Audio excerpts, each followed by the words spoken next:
Welcome to the Relationship Diversity Podcast, where we celebrate, question, and explore all aspects of relationship structure diversity, from soloamory to monogamy to polyamory and everything in between, because every relationship is as unique as you are. We'll bust through societal programming to break open and dissect everything we thought we knew about relationships, to ask the challenging but transformational questions: who am I, and what do I really want in my relationships? I'm your guide, Carrie Jaroslaw, best-selling author, speaker, intuitive, and coach. Join me as we reimagine all that our most intimate relationships can become.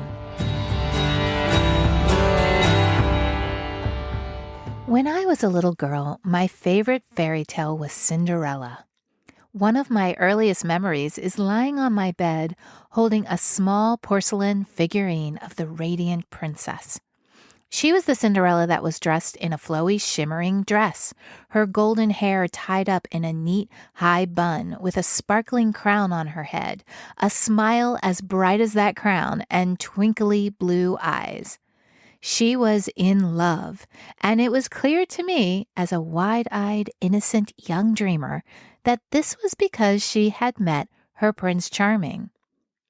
I was fascinated with the story of the tattered, underprivileged girl being seen and desired by a handsome prince.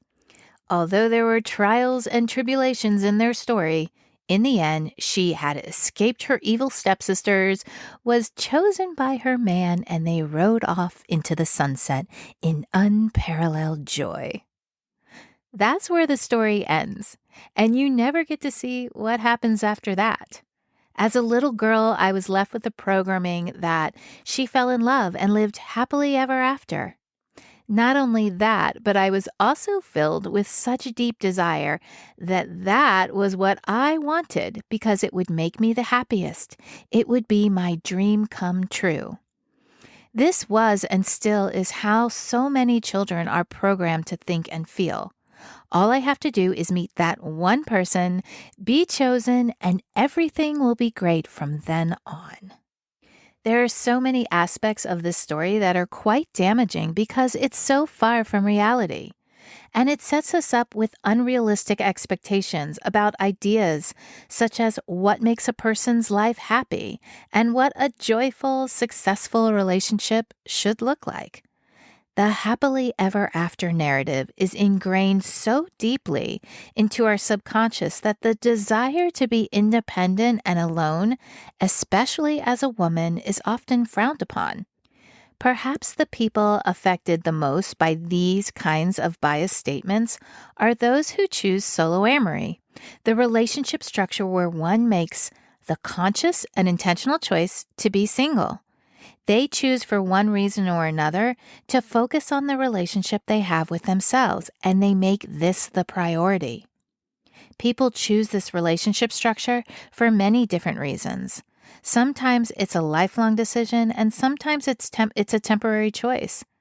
In this episode, I'm going to take a deeper look into all things soloamory, why people choose it, the judgments they may face, and how we can learn a lot from this structure, regardless of what relationship structure we're currently in.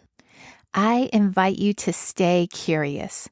Even if soloamory is foreign to you, or you don't personally identify with this structure, or possibly it might make you feel a little uncomfortable, there just might be aspects that intrigue you, or there might be someone in your life who does identify as soloamorous and could use your compassion and support.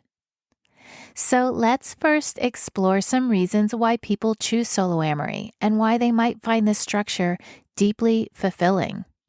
First and foremost, there are those that simply identify as being soloamorous. Sometimes they are solitary people who deeply enjoy being on their own. They find ultimate joy in their solitude. Occasionally, but not always, these people are introverted and actually enjoy being their own company. For others, the autonomy they get from being on their own is the biggest priority in how they choose to structure their life. Some people want autonomy with their personal decisions. They enjoy being able to make big life decisions on their own with their personal needs and desires in the forefront. This can range from financial decisions to lifestyle decisions to seemingly smaller day-to-day decisions of what to eat and how late to stay up at night. Some soloamorous people want to focus on their personal growth. This isn't to say that you can't focus on your personal growth while being in relationship with another. However, there's something really powerful about dedicating your attention to your self-healing and evolution without distraction. Many soloamorous people enjoy the deeply transformational work that they can do when they're on their own. This can be a decision one makes after ending a relationship and before getting into another relationship. And I think this is such a wise decision and can really change the possibilities of what their future relationships can become. Another reason is that they value their friendships and community and find more fulfillment in these types of relationships. There is a study in Psychology Today that's centered around those choosing a single lifestyle. They found that a large majority tended to find close connection and fulfillment in their friendships. They reported feeling the most nourished by creating emotional intimacy with their tribe, and many times this friendship and familial closeness led them to being even more committed to a single life. Some people choose soloamory because they have so many hobbies and interests and want to be able to spend all their free time exploring them fully. These people find fulfillment in continually learning and growing, and this is the area of their life they choose to make a priority. There are also some people who choose to focus on their career and find real fulfillment in their work. This is different from a so-called workaholic who might lose themselves in their job as a way to protect themselves emotionally from being vulnerable in an intimate relationship. There are people who love what they do. It fills them up completely, and they consciously choose to spend their time growing their career.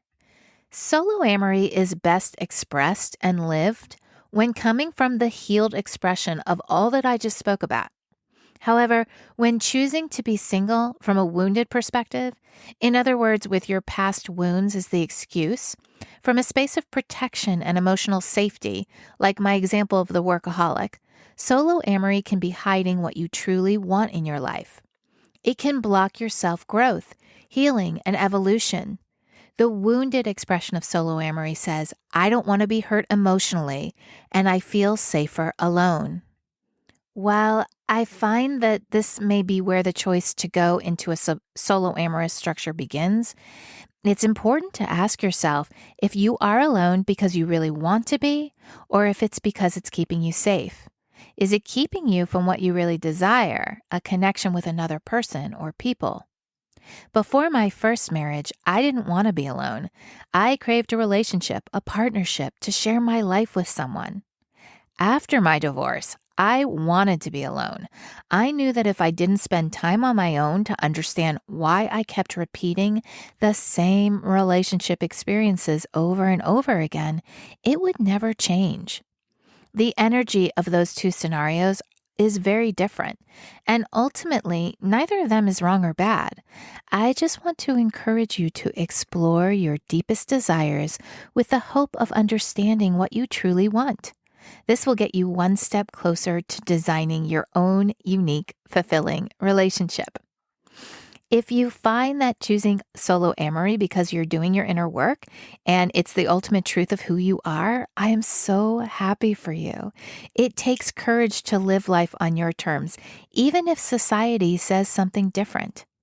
If, on the other hand, your choice of being on your own is coming from a deep internal past wound, a desire to keep yourself safe, then that's okay too.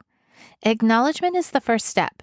And as we progress through this podcast, I will explore ways to move through those feelings, find healing, find self-acceptance, and self-love. These important feelings will pave the way for you to call in a more accurate experience of what your unique, beautiful self truly wants. This podcast is about diversity, and diversity doesn't fit in neat and tiny boxes. Aspects of soloamory can be weaved into your intimate relationships in many ways. we'll look at Soloamory diversity in terms of structure diversity and timing diversity. Soloamory could weave into different structures like this. You could choose Soloamory as your main relationship and date others for fun and adventure. You could choose Soloamory in one area of your life and not in another. For example, you could have autonomy in your physical living space or finances, but have loving and sexual relationships with others. Your relationship with yourself being the primary relationship. You could choose to cultivate your tribe, your friendships, and find joy in this area, while you also experience coming home to your own space and being empowered to make your own decisions. You could choose to raise a child with someone while living in separate places. You could choose to be in a monogamous relationship, but take separate vacations every year to stay connected to yourself. You could have multiple relationships and make it a point to go out on dates with yourself. You could find time each day for alone time to check in with yourself to see how you're really doing. This is how I currently bring aspects of Soloamory into my very busy life. I get up at 5 a.m. every morning, sometimes quite begrudgingly, because I know that it's the only time I can be sure to have by myself. This time for reflection, exercise, and practicing self-acceptance is imperative for an introvert who is putting herself out in the world and is constantly engaging with others throughout the day and the night. The possibilities are endless. The specifics will come down to getting to know who you are and finding what feels true to you. Now, in terms of timing, soloamorous diversity could look like this. You could choose to be single right after ending a relationship to go into your self-healing journey. When you feel as though you've experienced a certain amount of healing, you could begin to date again. You're in a monogamous relationship that's feeling challenged and stagnant. You decide with your partner to take some time apart. You spend that time getting to know yourself and looking at your wounds. You choose to come back together in your monogamous relationship 6 months later. You're in an open relationship where you and your partner consciously agree to be with other people. You find that your energy is depleted and you choose to stop all other relationships to focus on yourself and your primary relationship. You have multiple polyamorous relationships, and yet you feel lost and overextended. You speak compassionately with your other partners about desiring time on your own. This could last for 1 week or 1 month or 1 year or longer. These diverse timing experiences can be tricky, especially if the other people involved don't feel like they want time apart from you. It may take a lot of discussion and compromise to find what feels good to all involved. If you're having trouble reaching a resolution, try taking baby steps. If, for example, you're in a monogamous relationship and you're feeling like you want to explore living on your own, but your partner doesn't want that, see if you can find an afternoon to go do something only you want to do. If that feels good, try finding a weekend getaway once every few months. I think many times we exist in an all or nothing mentality. We either get all that we want or we throw it all out the window. I encourage you to find the diversity within the diversity. Stay flexible and curious. Choose to see possibilities instead of roadblocks. Part of your journey to a healthy, conscious, soloamorous relationship could meet resistance stemming from societal programming or judgments about choosing to be single. Here are some that I've faced or witnessed. One is, there must be something wrong with you. Because we have been fed the narrative that we are better off with someone else or that that person completes us, if someone chooses to be on their own, it challenges the very identity that many of us have adopted unconsciously. And many times that judgment is rooted in our own fear of being alone. Another is, you must be lonely. Now, alone and lonely are two very different feelings, but many times confused as meaning the same thing. I've had many clients that hide their true self by getting into relationships that aren't the fullest expression of themselves. They live a life they think they're supposed to live, and in the end feel lonelier in relationship with another than they would ever feel if their primary relationship was with themselves. And here's one. You must be really bad at relationships. This judgment is based in the idea that to be good at relationships, you must stay together regardless of whether you're happy or not. I feel that sometimes making the courageous decision to go separate ways means that you are really good at relationships, at knowing yourself and knowing what's best for you. One is, you must have been hurt too many times, or you must have closed off your heart. Being hurt can make us weary of getting into a relationship, but this is an assumption that isn't always true. Another one is, you're a recluse. Yes, I have actually heard this with the added tone of it being something horrible. Some people thrive being on their own and in their own space. It allows them to live their own life on their own terms.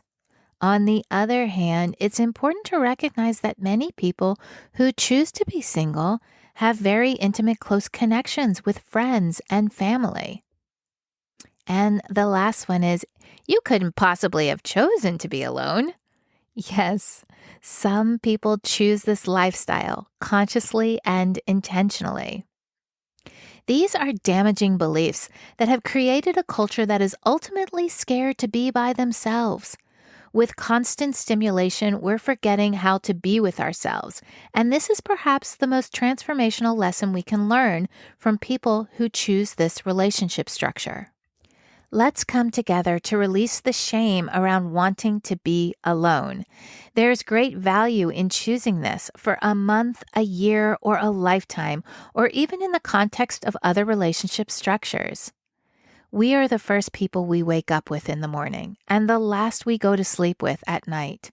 All our relationships with others and with the world come from the relationship we have with ourselves.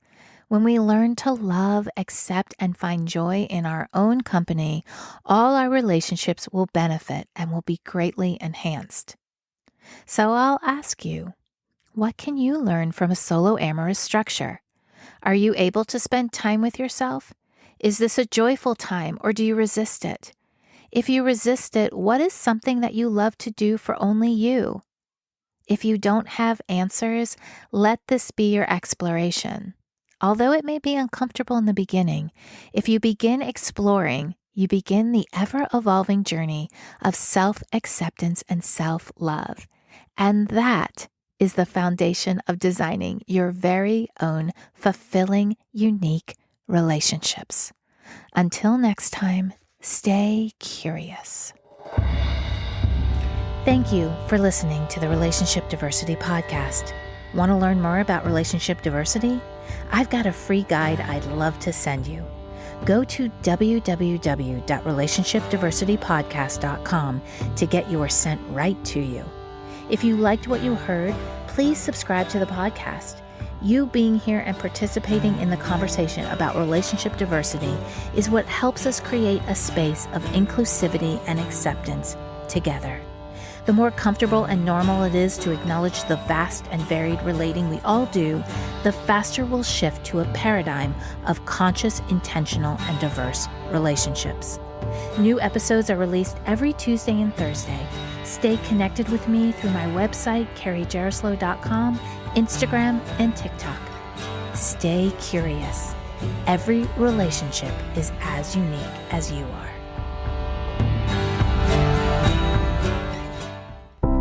Are you wondering why you never seem to find lasting fulfillment in your relationships? Or do you create the same kinds of relationship experiences over and over again? Can you never seem to find even one person who you want to explore a relationship with? Have you just given up hope altogether? If this sounds like you, my recent book, Why Do They Always Break Up With Me, is the perfect place to start. The foundation of any relationship, whether intimate or not, is the relationship we have with ourselves. In the book, I lead you through 8 clear steps to start or continue your self-exploration journey. You'll learn about the importance of self-acceptance, gratitude, belief shifting, and forgiveness, and given exercises to experience these life-changing concepts. This is the process I use to shift my relationships from continual heartbreak to what they are now, fulfilling, soul-nourishing, compassionate, and loving. It is possible for you. This book can set you on a path to get there. Currently available through Amazon or through the link in the show notes.